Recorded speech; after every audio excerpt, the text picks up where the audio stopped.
Ja, und den Untersuchungsausschuss im Paul-Löbe-Haus verfolgt Isabel Finzel für uns. Isabel, das ist ja nun auch mitten in der Hochphase des Wahlkampfes. Also wie hoch hergehen wird es da heute? Fragen wir mal nach, Marie, denn bei mir ist Frank Schäffler von der FDP, Obmann im Untersuchungsausschuss Atomausstieg. Herr Schäffler, lassen Sie uns zunächst mal über den heutigen Tag sprechen. Umweltministerin Steffi Lemke wird erwartet und auch Ihr Parteichef, Ex-Finanzminister Christian Lindner. Was erwarten Sie sich denn vom heutigen Tag? Ja, wir befinden uns jetzt in der Schlussphase dieses Untersuchungsausschusses und da kommt es jetzt natürlich zum Showdown. Heute und morgen sind die Minister da.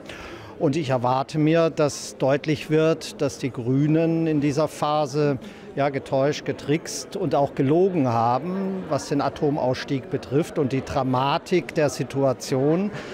Wir haben festgestellt in diesem Untersuchungsausschuss, dass die Grünen die Dinge einfach falsch dargestellt haben und im Kern den Atomausstieg dem Klimaschutz geopfert haben. Wir haben ja anschließend Kohlekraftwerke wieder angeworfen, nur damit die Energiesicherheit in Deutschland gewährleistet wurde. Und gleichzeitig haben wir in Europa mangelnde Solidarität bewiesen, denn wir leben ja im europäischen Stromverbund und das hat dazu geführt, unser Atomausstieg und alle anderen Maßnahmen haben dazu geführt, dass die Energiepreise in Deutschland durch die Angebotsverknappung künstlich gestiegen sind.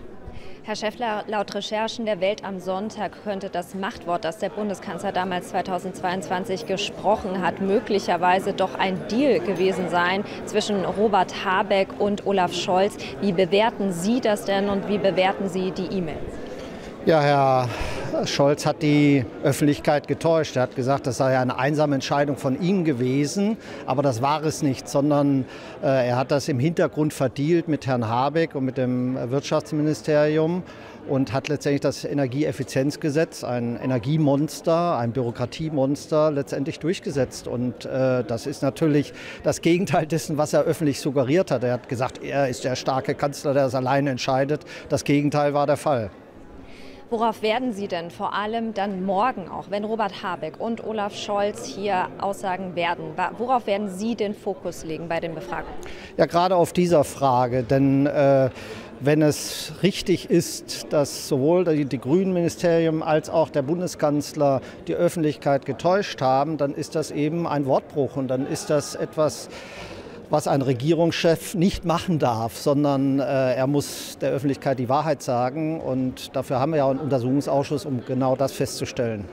Klare Worte von Frank Schäffler. Ich danke Ihnen ganz herzlich für das Gespräch. Ja, und dann sind wir mal gespannt, was heute und morgen im Untersuchungsausschuss rauskommen werden. Gleich geht es los hier.